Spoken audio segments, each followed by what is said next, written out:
Hello everyone, welcome to Al Jazeera Conversation. This is a Q&A between us. My name is Ali Yunus from Al Jazeera, and this is my colleague Patrick Strickland. Today's show we will discuss the U.S. elections and the ascendancy of President-elect Donald Trump. We want to discuss how he was able to achieve this shocking election and become the president of the most powerful country in the world. We welcome your questions to us. Please interact with us and give us your questions. I want to I want to discuss with Patrick here. What do you think, Donald Trump? I mean, it has been discussed in the U.S. media all over the world as well. But for us, this is our take for us here on Al Jazeera, because Patrick and I have been in the U.S. We covered a different segment of the population. We went different segment of geography of the U.S. in the south, north, east, and west, and we've talked to different people: white, black, Latinos, Muslim Americans, Arab Americans, white. So, Patrick, what do you think? What's your take on that? I think the big story of the elections this year is not so much how Trump won, but how the Democrats were able to lose the election. And this is something you and I have spoke about before, I know, but you know, with Hillary Clinton having the entire Democratic Party, most of the world, half of the Republican Party, and all of the mainstream media in the United States on her side. And yet she was able to lose somehow, right? So this is the big story for you, that Hillary Clinton losing the elections. Of course. Yeah, but this is also not taken into consideration that Trump also has major support. You know, if you look at the electoral map, and if you look at the U.S. map, you see a lot of red there. Many of rural Americans and what's talked in the U.S. mainstream media, that white working class. I mean, this is not to discount this segment of the U.S. population who voted for him. Yeah, of course, but I mean, and this is a tricky thing that happens, particularly in the U.S. mainstream media, where they just tack the word on white in front of working class, as if all working class people aren't going to suffer from a very far right presidency and economic policies of extreme privatization and pushing this kind of far right policies. You know, I'm glad you mentioned that, because a lot of people that are saying that this is just a white revolt. Certainly, I believe in that notion that, you know, the white working class, but also the working class in America is not just necessarily white, it's also black, and also Latino, and many, you know, many in between as well. You know, at the same time, you know, I remember that during Barack Obama elections, the same white population, the same segment of the population who delivered the presidency to Donald Trump also voted for Barack Obama in 2008 and 2012. Why this shift? Yeah, many of them did. I mean, I think that what we can do is look at the last 8 years and see a situation where we were promised quite a bit under the Obama administration, and a lot of those promises were never delivered on. Under Barack Obama. Yeah, I mean, Democrats have, particularly since the time of Bill Clinton, kind of chased the Republicans further right, and they've moved more and more towards the center. And what you have now is an Obama presidency that was many of the economic policies more conservative than that of, for instance, Richard Nixon. You know, but okay. Well, first of all, I want to encourage our listeners and viewers around the world, around the globe, to send us their questions, and we will be happy and delighted to answer those, to answer their questions. But you know, I beg to differ here. Under Barack Obama, Obama delivered, you know, Obamacare, the health care, and the unemployment rate for 4 years was around 9–10%. But now it's less than that, you know, 8-point-something%. And under Bill Clinton, the U.S. with its prosperity, you know, was a huge. And Bill Clinton was, for many African Americans, it was the first African American president, you know, because of the delivering of the employment and the delivering of programs that helped the poor, whether white or black, you know. So the Democrats, you know, to play the devil's advocate here, you know, had the white and also the black working class, the poverty, the U.S. impoverished population. yeah. So why? I mean, I would think that, you know, U.S. media, you know, covering Donald Trump. Donald Trump has always stoked the fear. You know, I think it has to do more with the perception, more with sort of, you know, tapping the undercurrent of fear of immigrants, fear of terrorism, fear of uncertainty on part of President Obama's policies, previous policy, that comes with Clinton as an extension of Obama, and not necessarily with hardcore or substantive policies of the Democrats. So I think it's more perception rather than reality on the ground. Yeah, but well, first and foremost, I'd say regarding the health care, I don't think that was something that many people in the working class, across racial lines, across the country, found to be all that it was promised to be at the beginning. The health care that was passed, the Obamacare deal, is kind of a gift for big corporations, and particularly for the insurance companies. Guaranteed funds, right? And at the end of the day, it's not something like what a lot of people had wanted, which was a public option, which would be real guaranteed health care. It's funny you say that. This is the United States, and you still have people dying from basic colds and toothaches every year. But it's funny you say that because the Republicans, are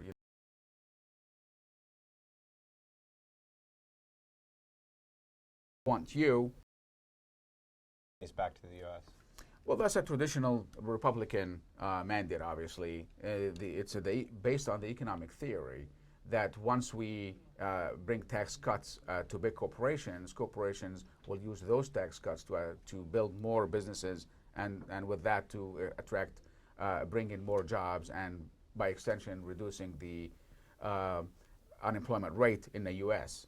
So in theory, that's what it is. But in practice, it could be any number of factors could play in, whether the Congress would approve that, although the Congress both houses are Republican now, and the presidency is Republican.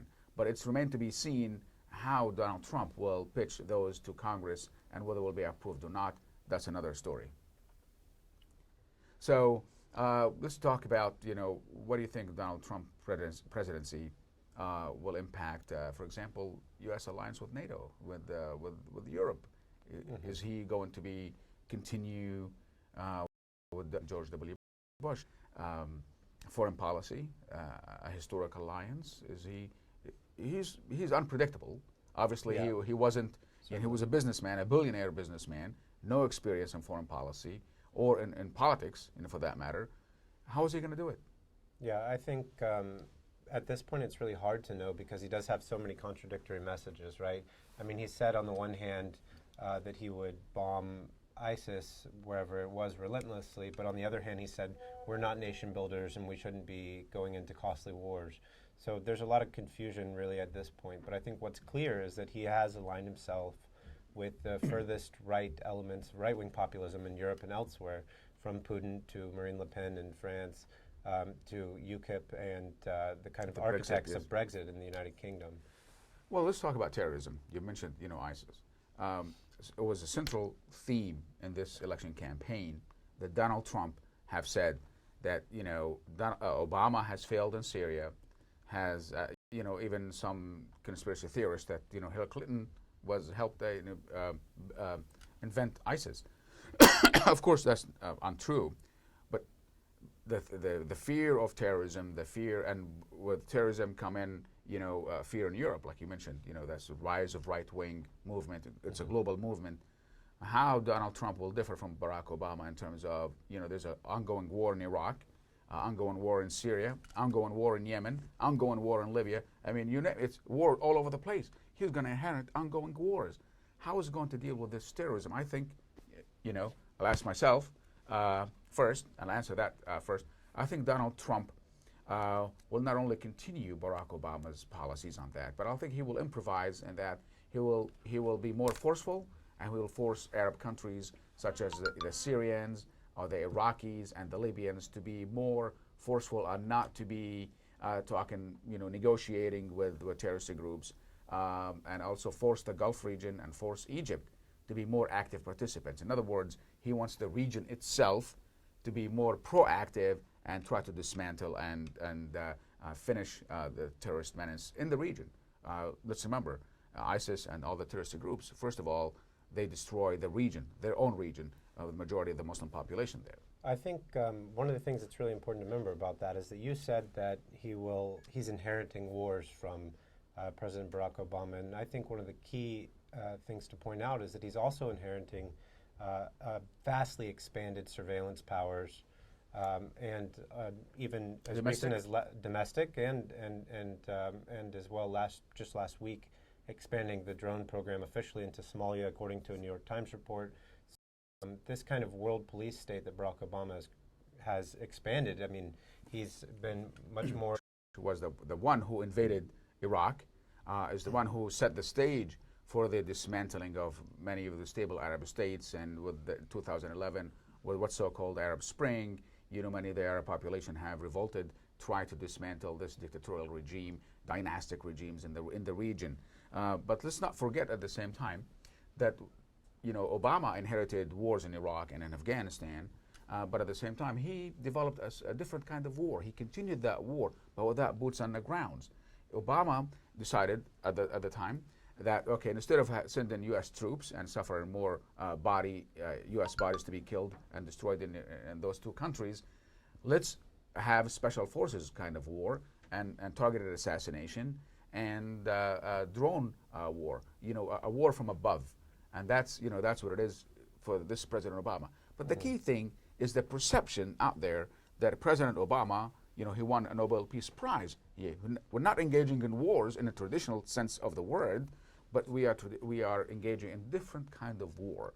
That is a targeted assassination of terrorist groups. Well, the U.S. is bombing today. I mean, bombing in Syria, Iraq, Afghanistan, carrying out drone programs in Yemen, Somalia, and elsewhere, Pakistan as well. So, 7 countries. To say that the United States is not engaged in wars is and not in the traditional sense of the word.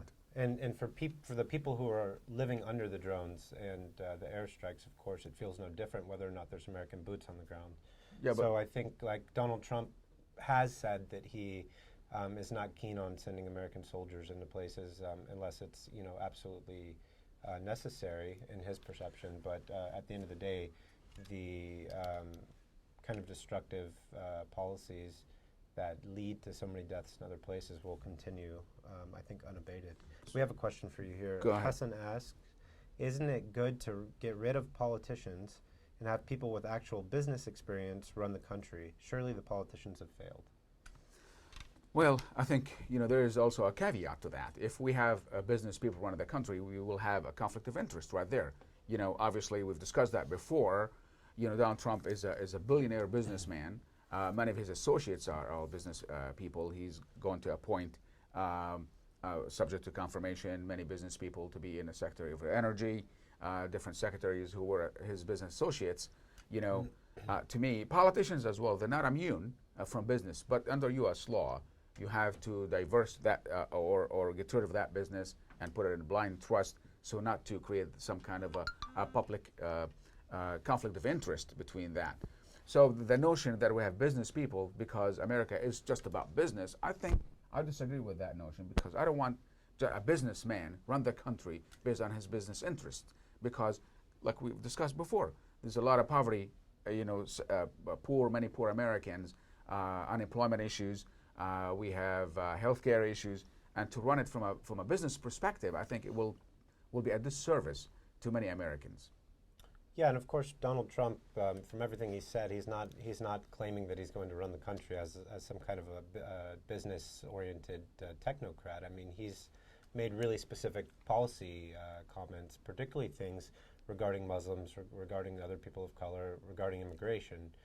So at the end of the day, this perception of him as solely a businessman is false. We have another question here. This is a question that came us on YouTube from Puneet Patnik, who's asking us what steps Trump is going to take to tackle terrorism. We've discussed that into the conversation.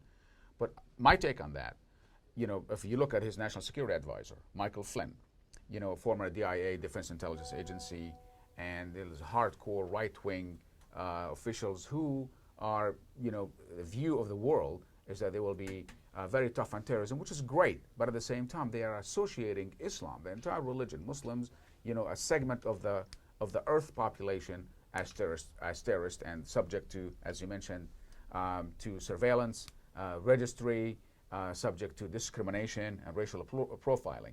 So I think the way they will tackle terrorism, based on his appointees and based on his statements during the campaign, would be just to empower that region leaders, maybe perhaps support dynastic dictatorship or authoritarian regimes, because he would, at the end of the day, he would want the region itself to invest and destroy terrorists among its populations, among segment of the population, such as Iraq. So, like I said, he's not going to send American troops. He will assist by surveillance. He will assist by special forces, and he will assist through the drone campaign to continue that what Obama has started. Yeah, and I think even Syria is a good example of this, where he said that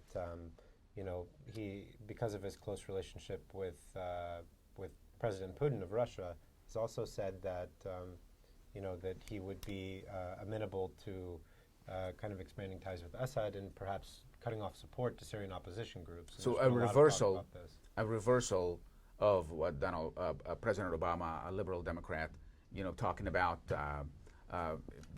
empowering the Arab population, where democracy. I mean, the Arab world, the Middle East, is the last maybe area of geographic Earth that has yet to see some sort of a liberal democracy where people are free to express themselves and have a better life for themselves and for their children. We have a question here on Twitter.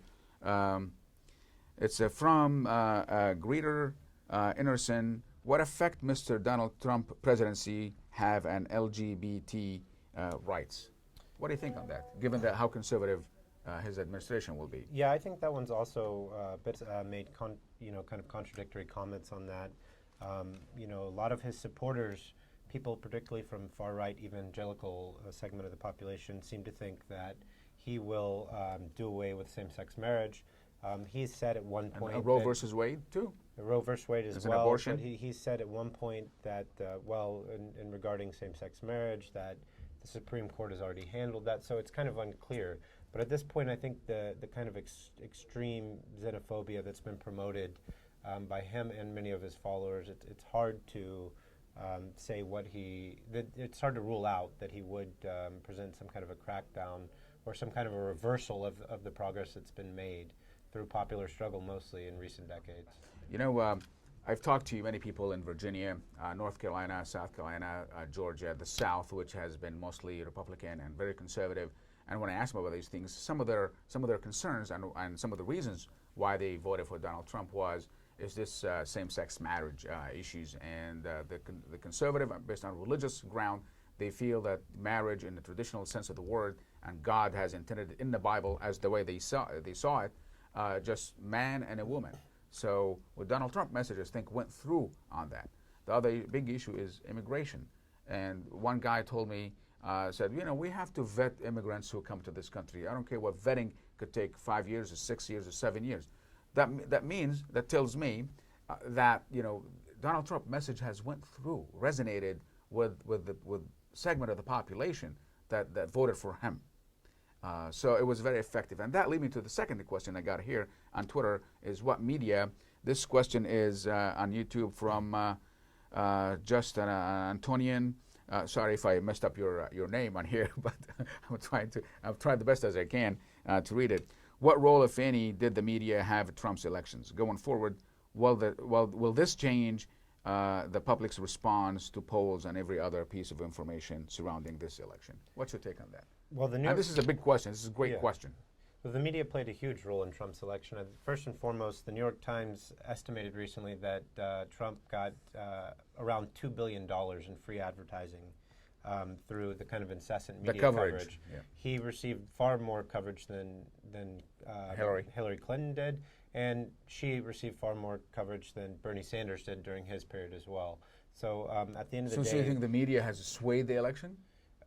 Unwittingly, yeah. I mean, when you have kind of profit-driven media like you do in the United States with these huge corporate media outlets, they're looking first and foremost for ratings. And Trump, of course, provided them with enough fire. And ratings means advertising money goes up, and that means more money comes to them once the ratings go up. Yeah, and at the end of the day, I mean, a big failure of the media during this whole election period and afterwards was that they would kind of uncritically, repeat things that Trump said, sometimes which were blatantly false, like this talk about the Ford factory moving to Mexico, and he said that he had prevented that and so on.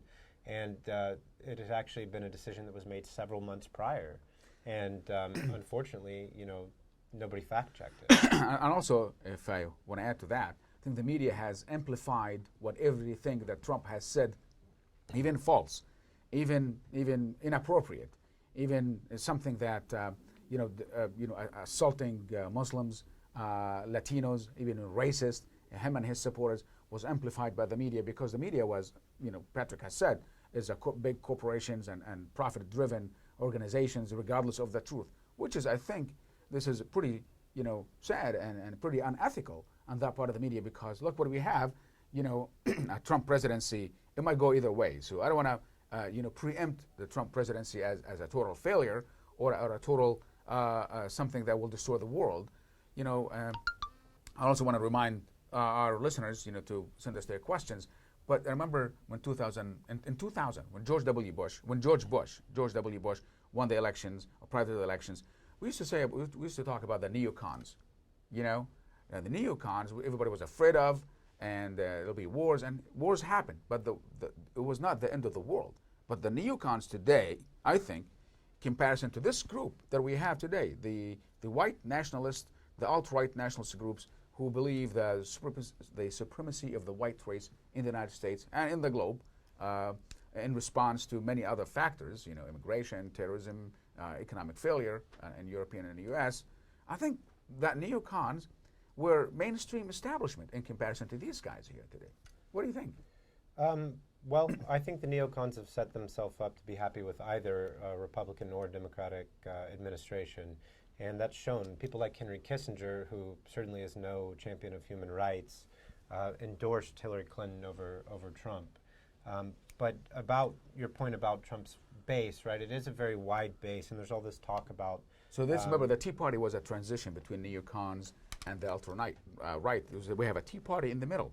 Right. That sort of like gave the alt-right its platform to start with. Yeah, and the alt-right, of course, is a broad umbrella of people who I would say all come from the far right of the political spectrum. Yeah. It's the evolution. You have like traditional white supremacists, you have neo-Nazis, but on the other hand, you also have far-right evangelicals who are, part of pro-Israel advocacy efforts in the United States. So you really have a kind of coming together and a meshing of all of the furthest right elements. And the organized anti-Muslim groups. Of course. The something they all agree on. Yes, the Pam Geller, and I encourage our viewers, if you want to expand on that, there's a Southern Poverty Law Center, have documented it in terms of video, in terms of research on the evolution of this alt-right and white supremacy, and classifying them as hate groups.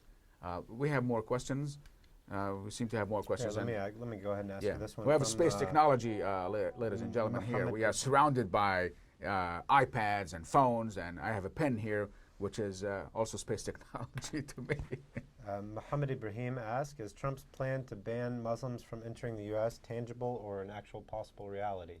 I think this is, there is an anti-Muslim sentiment in the U.S., largely as a response to a stereotype, appealing to innate racism, but also it has to do with fear, because you see terrorist groups, threaten the U.S. From Iraq, from Syria, from all over the world, and you see also some individuals who happen to be Muslims engaging in terrorist acts in the U.S. In California, in Florida, and all that. But at the same token, how come when a white guy commit a terrorist act, we don't go out there and attack his religion?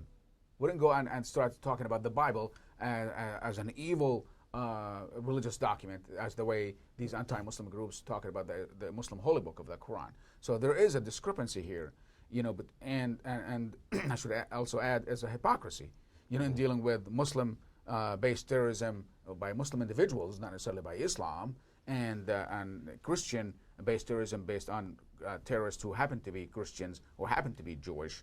And if you look at the State Department, U.S. State Department list of terrorist groups, there are some Christian groups, some Jewish groups, and some Muslim groups. So terrorism, it's a phenomenon, not necessarily restricted to Muslims, but the media and the coverage of it, it makes it look like, gives the perception that terrorism is synonymous, a word with Islam, which is patently false.